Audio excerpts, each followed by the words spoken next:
Camille Dubois n'avait qu'une simple robe blanche bon marché quand elle arriva à la soirée la plus exclusive de Paris. Les riches invités la regardèrent avec mépris, se moquant de sa simplicité.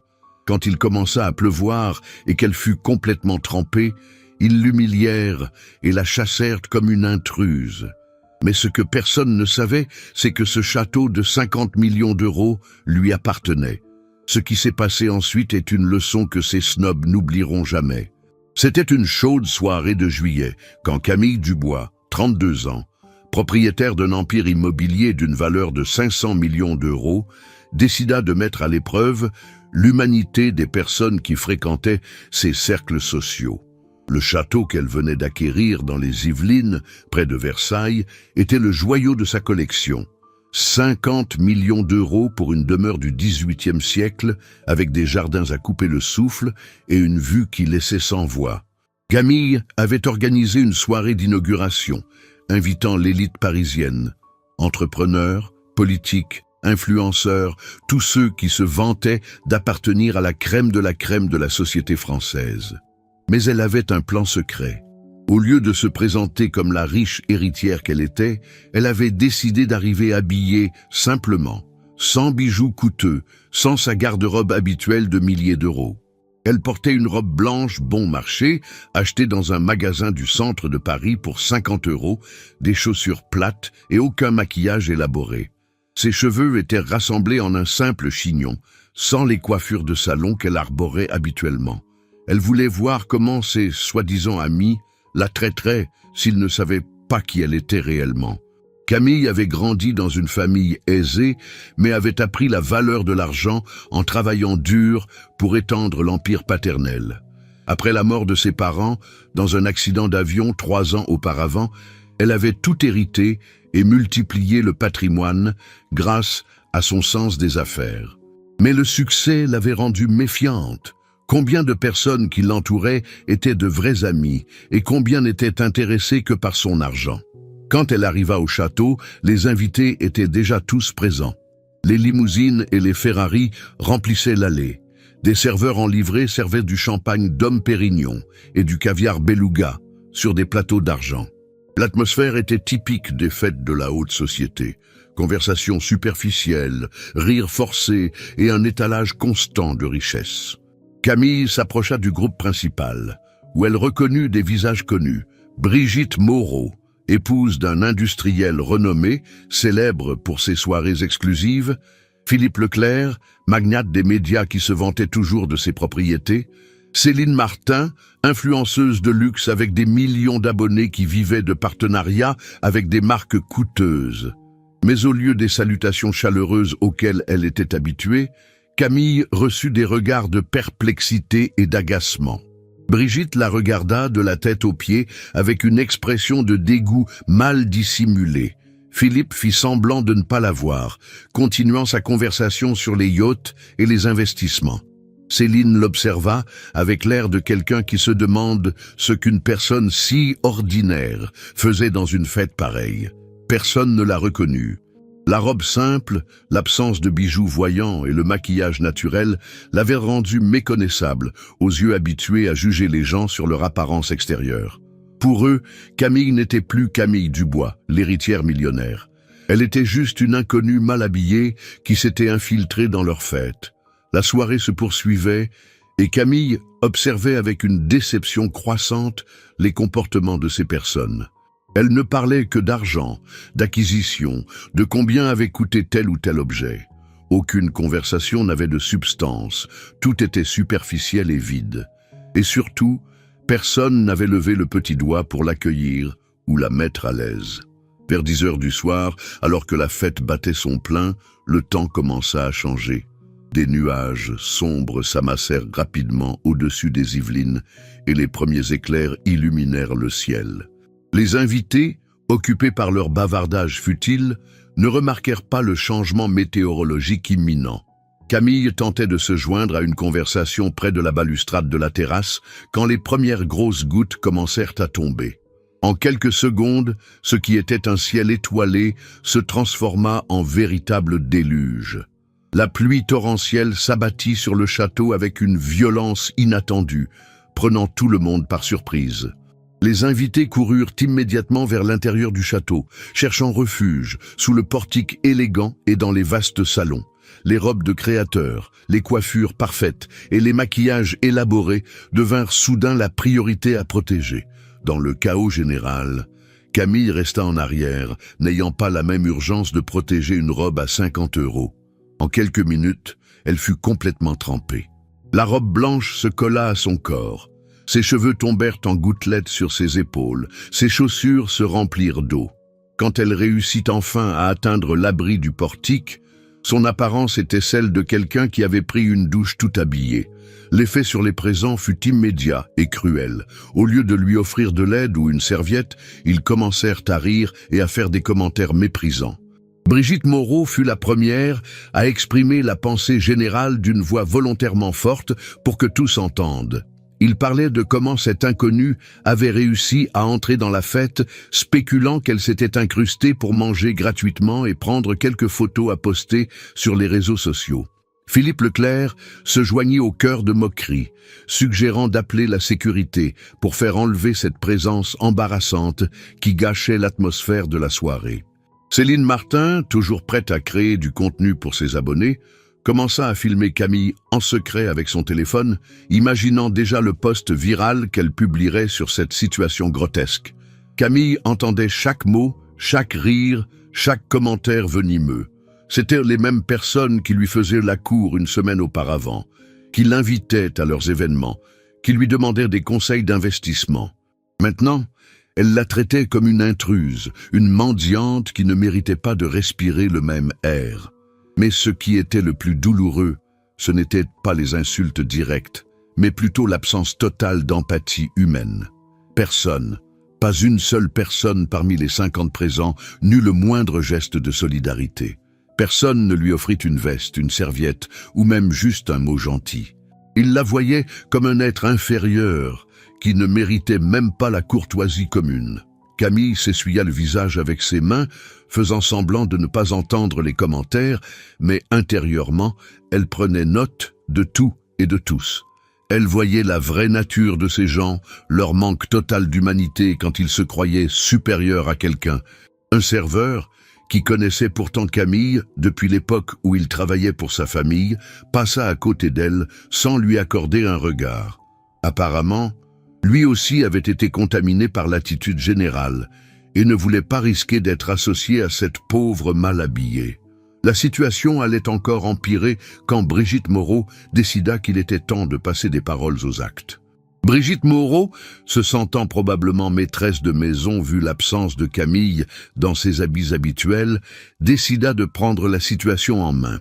Elle s'approcha de Camille d'un pas décidé, entourée d'un petit groupe de soutien qui approuvait chacune de ses paroles, comme si elle était la voix de la raison.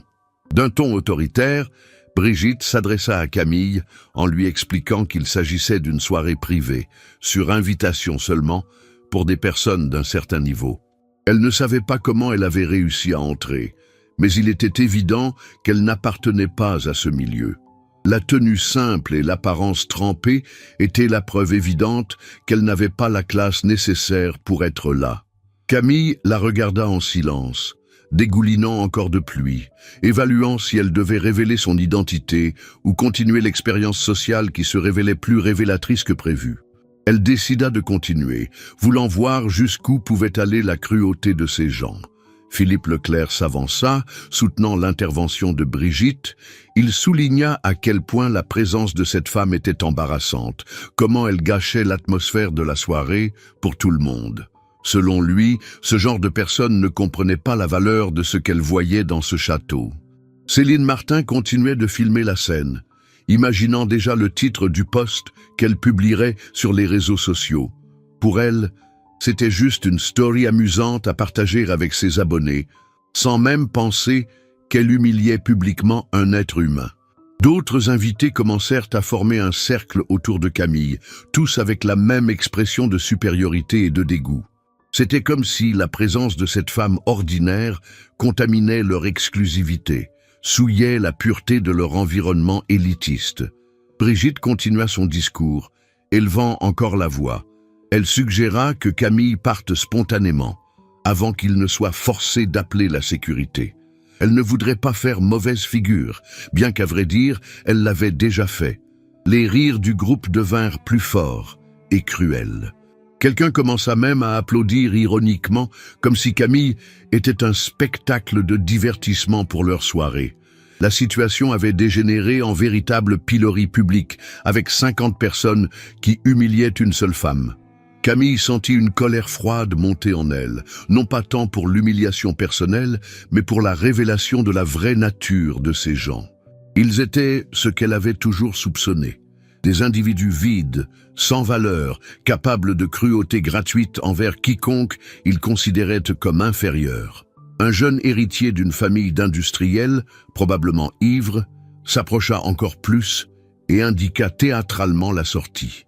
Il ironisa sur sa capacité à trouver la porte, insinuant qu'elle ne savait peut-être même pas lire. La foule explosa dans un autre rire collectif, comme si c'était la blague la plus brillante de la soirée. Camille regarda tous ces visages riants, mémorisant chaque visage, chaque expression de moquerie. C'étaient les mêmes visages qui lui souriaient avec intérêt la semaine précédente quand il connaissait son compte en banque. Brigitte, se sentant maintenant reine de la situation, prononça la phrase finale qui scella l'humiliation. Même si par absurde Camille avait eu une invitation, il était clair qu'elle n'avait pas la classe pour être là. La classe ne s'achetait pas, et elle ne l'avait manifestement pas. Il était temps de régler les comptes. Camille en avait assez vu. Il était temps de révéler qui elle était vraiment et de donner à tous ces gens la leçon qu'ils méritaient. Camille resta silencieuse pendant quelques secondes qui parurent éternelles, observant tous ces visages souriants et satisfaits qui l'entouraient. Puis, avec un calme glacial qui contrastait dramatiquement avec l'agitation du groupe, elle sortit de son petit sac qu'elle avait apporté avec elle son téléphone. Elle composa un numéro et parla d'une voix claire et autoritaire. Elle appela Julien, son assistant, lui demandant de venir immédiatement au château des Yvelines avec les documents de propriété et 2 agents de sécurité. Ils avaient un problème avec des intrus. Le groupe commença à la regarder avec perplexité. Qui était Julien? Tu aimes cette histoire, ma quoi? Laisse un petit like et abonne-toi à la chaîne. Maintenant, reprenons la vidéo. Pourquoi cette femme parlait-elle comme si elle avait de l'autorité? Et surtout, que voulait-elle dire quand elle se référait au château des Yvelines, comme s'il était à elle? Camille termina l'appel et s'adressa au groupe avec un sourire qui n'atteignait pas ses yeux. Maintenant qu'elle avait appelé son assistant personnel et la sécurité privée, elle pensait qu'il était temps de faire les présentations officielles. Brigitte Moreau commençait à sentir que quelque chose ne collait pas, mais son arrogance était trop enracinée pour lui permettre de faire marche arrière. Elle accusa Camille de bluffer, de jouer la comédie pour les impressionner. Camille sécha lentement ses cheveux mouillés avec ses mains, adoptant graduellement le port altier qui la caractérisait dans les affaires. Elle se présenta comme Camille Dubois, propriétaire de Dubois Holdings, expliquant que ce château sur lequel il piétinait avec tant d'arrogance était l'une de ses propriétés, achetée 3 mois auparavant pour 50 millions d'euros. Le silence qui tomba sur le groupe fut assourdissant. Certains commencèrent à regarder autour d'eux nerveusement, d'autres continuaient de ne pas croire ce qu'ils entendaient. Mais quelqu'un plus attentif commença à reconnaître les traits de Camille derrière le maquillage abîmé par la pluie et les cheveux mouillés. Philippe Leclerc fut le premier à pâlir. Il avait fait des affaires avec Dubois Holdings seulement 2 mois auparavant. Céline Martin, toujours attentive aux personnalités riches pour ses collaborations, commença à réaliser l'énormité de l'erreur qu'elle avait commise. Camille continua d'une voix de plus en plus ferme. Elle expliqua qu'ils avaient tous été invités comme ses hôtes pour célébrer l'achat du château et passer une soirée agréable avec des personnes qu'elle considérait comme des amis. Elle avait décidé de s'habiller simplement pour voir comment il la traiterait s'il ne savait pas qui elle était. Les visages autour d'elle commencèrent à montrer les premières expressions de panique. L'ironie de la situation était féroce. Ils avaient publiquement humilié précisément la personne qui les avait invités, la propriétaire du château où ils se trouvaient. l'une des femmes les plus riches de France. Brigitte Moreau, encore incrédule, tenta une dernière tentative pour sauver la face. Elle protesta que c'était impossible, que Camille Dubois était différente, qu'elle ne s'habillerait jamais ainsi. Camille sourit avec amertume. Elle confirma que normalement elle ne s'habillerait jamais ainsi, mais ce soir, elle avait voulu voir leur vraie nature. Et elle devait dire que le test avait dépassé ses attentes les plus pessimistes. À ce moment, on entendit le bruit de voitures qui arrivaient rapidement dans l'allée. Julien Rousseau, assistant personnel de Camille depuis 10 ans, arrivait avec les documents et la sécurité comme demandé. Camille regarda sa montre et annonça d'un ton définitif que la fête était finie. Ils avaient 10 minutes pour quitter sa propriété avant que la sécurité n'arrive. Et ils pouvaient être certains que cette soirée aurait des conséquences pour beaucoup d'entre eux. La panique commença à se répandre dans le groupe quand la réalité de la situation devint indéniable. Il n'allait pas seulement être chassé d'une fête, il venait de publiquement humilier l'une des personnes les plus puissantes et influentes du nord de la France. Julien Rousseau arriva au château en moins de 20 minutes, accompagné de 2 agents de sécurité de la compagnie privée qui s'occupait de la protection des propriétés Dubois. L'assistant, un homme de 50 ans, avec 10 ans d'expérience dans la gestion des situations les plus délicates, s'approcha de Camille d'un pas sûr. Quand il la vit encore mouillée et avec la robe abîmée par la pluie, Julien ne posa pas de questions. Il connaissait assez bien son employeuse pour comprendre qu'il y avait une stratégie derrière cette situation apparemment absurde. Il lui tendit simplement un peignoir en éponge qu'il avait apporté de la voiture et les documents qu'elle avait demandés. Camille s'enveloppa dans le peignoir et prit en main les documents de propriété du château, les montrant au groupe d'invités qui la regardaient maintenant avec des expressions variant de l'incrédulité à la terreur pure. L'entête était claire et sans équivoque. Le château appartenait à Camille Dubois depuis le 15 avril 2024 pour une valeur de 50 millions d'euros. Brigitte Moreau, qui se sentait reine de la situation 5 minutes auparavant, tremblait maintenant visiblement. Elle venait de publiquement humilier une femme qui pouvait l'acheter et la vendre 10 fois sans même s'en apercevoir. Et surtout, une femme qui avait des connexions dans tout le monde des affaires et de la société parisienne. Philippe Leclerc tenta une timide excuse, balbutiant qu'il ne l'avait pas reconnue, que s'il avait su, mais Camille l'interrompit d'un geste de la main. Elle lui demanda s'il l'aurait traitée avec respect, seulement s'il avait su qui elle était. C'était justement le point. Il devrait traiter chaque personne avec respect, indépendamment de comment elle était habillée ou de combien il pensait que valait son compte en banque. Céline Martin, pendant ce temps, effaçait frénétiquement les vidéos qu'elle avait tournées, réalisant que publier ces images maintenant serait un suicide social et légal. Mais Camille s'en aperçut et lui fit remarquer que ces vidéos pourraient être très utiles, comme preuve de ce qui s'était passé ce soir-là. L'influenceuse pâlit davantage, réalisant que chacun de ses mouvements avait été remarqué et que les conséquences pouvaient être dévastatrices pour sa carrière basée entièrement sur les rapports avec les marques de luxe dont beaucoup avaient des liens commerciaux avec l'Empire Dubois. Camille s'adressa à tout le groupe d'une voix ferme et contrôlée. Ce qui s'était passé lui avait ouvert les yeux sur qui ils étaient vraiment. Ils avaient montré leur vraie nature, superficielle, cruelle, classiste. Ils jugeaient les gens seulement sur l'apparence et traitaient quiconque ils considéraient comme inférieur avec mépris. Le silence était total. Même le bruit de la pluie qui continuait de tomber semblait s'être atténué, comme si la nature elle-même écoutait cette leçon d'humanité. Camille demanda à Julien de noter tous les présents. Le lendemain matin, elle voulait que son cabinet juridique reçoive une liste complète avec nom et prénom. Et elle voulait aussi que toutes les entreprises avec lesquelles ils faisaient affaire soient informées des comportements qu'ils avaient observés ce soir-là. L'assistant ouvrit sa tablette et commença méthodiquement à photographier chaque personne présente, tandis que les agents de sécurité se positionnaient stratégiquement pour s'assurer que personne ne tente de partir avant d'être identifié. Julien, avec l'efficacité qu'il caractérisait, commença aussi à appeler les services de traiteurs pour interrompre le service et faire enlever tout le matériel du château. La fête était officiellement finie, et avec elle, beaucoup de carrières et de relations sociales. Camille regarda une dernière fois ce groupe de personnes qu'elle avait considérées comme des amis, maintenant amassés ensemble, comme des enfants pris en flagrant délit après une bêtise. La déception qu'elle ressentait était profonde, mais aussi libératrice. Enfin, elle savait qui ils étaient vraiment. Dans les jours qui suivirent cette soirée mémorable, les conséquences de l'événement se propagèrent à travers la haute société parisienne comme une onde de choc. Camille tint parole.